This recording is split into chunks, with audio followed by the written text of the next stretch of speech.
أعوذ بالله من الشيطان الرجيم واعتصموا بحبل الله جميعا ولا تفرقوا. محترم معززو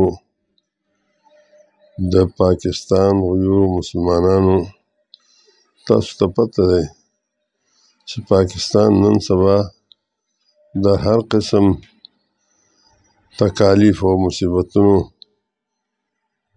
په راګیر کړی دی. یو طرف ته چې کوم دی نو د مهنګایي دوره دی، بل طرف ته چې کوم دی نو سیاسي کشمکش دی، او بل طرف ته چې کوم دی نو د مذهبي طور باندې بې اتفاقي دی.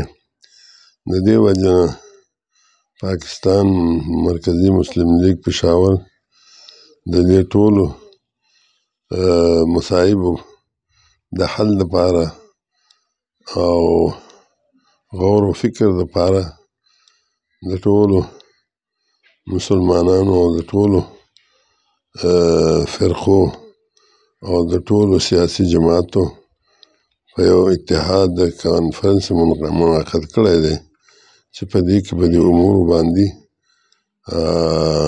غور و فکر وکړی شي. لہذا تمام مسلمانانو ته پکار دی چې په دې کانفرنس کې شرکت وکړي، او زه به هم انشاءالله شرکت کوم. لہذا ټول مسلمانانو ته اپیل دی چې په دې کې شرکت وکړي او د الله سبحانه وتعالی نه د اجر په ثواب په نیت باندې. السلام علیکم ورحمۃ اللہ وبرکاتہ.